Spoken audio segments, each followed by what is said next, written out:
Aujourd'hui, à Comment c'est fait? Les camions.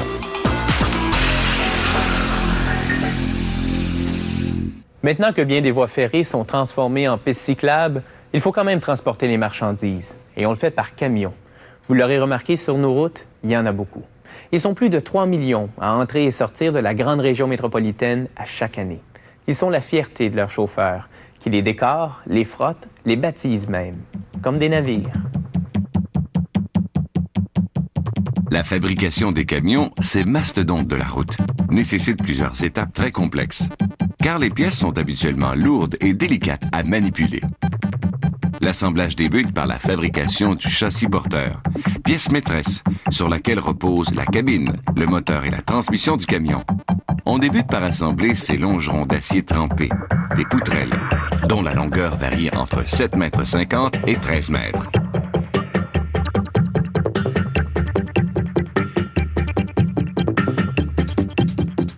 Le châssis est fabriqué comme un gigantesque jeu de mécano.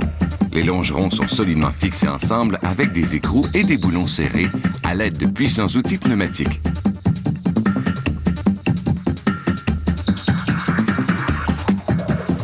Une fois la structure primaire du châssis assemblée, elle est transportée vers l'étape suivante.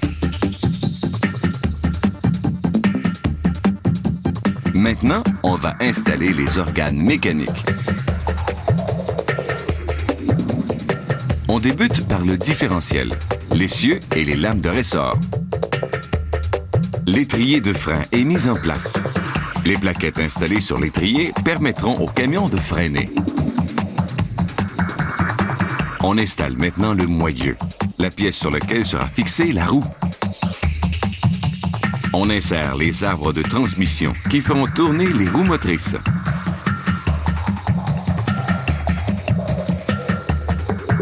On termine l'assemblage des roues arrière par le montage du lourd tambour de frein, fabriqué en fonte. Pour faciliter le montage, tout a été assemblé à l'envers. Avec ce pont roulant capable de soulever une charge de 12 000 kg, on bascule la pièce à l'endroit. Étape suivante, le groupe motopropulseur.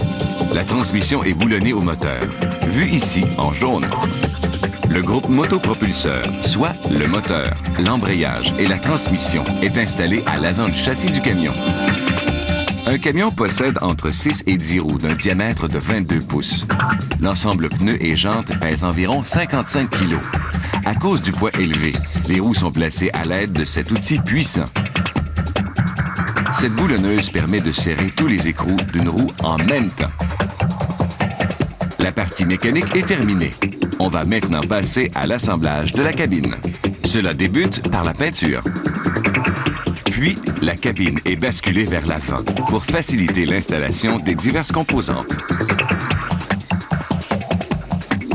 Cet employé fixe sur le toit le support d'avertisseur, qu'on appelle aussi une flûte.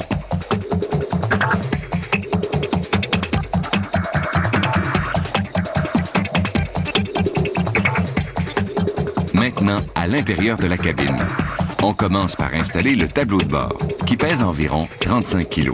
Par la suite, on branchera tous les fils, la colonne de direction, le levier de vitesse et les pédales.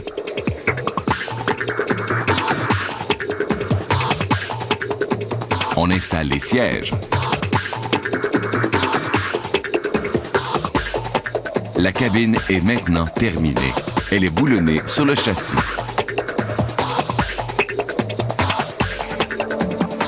C'est au tour du capot moteur. On complète par les phares, les tuyaux d'échappement et les garde-boue. Voilà, le camion est presque prêt à prendre la route.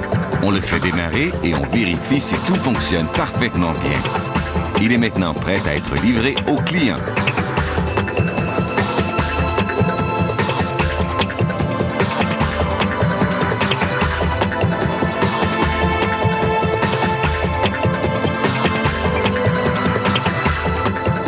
Il faut de 95 à 100 heures de travail pour assembler un tel camion. Malgré leur poids de 5000 kg, ces camions peuvent filer à une vitesse maximale de 120 km/h et sont capables de remorquer une charge de 20 tonnes.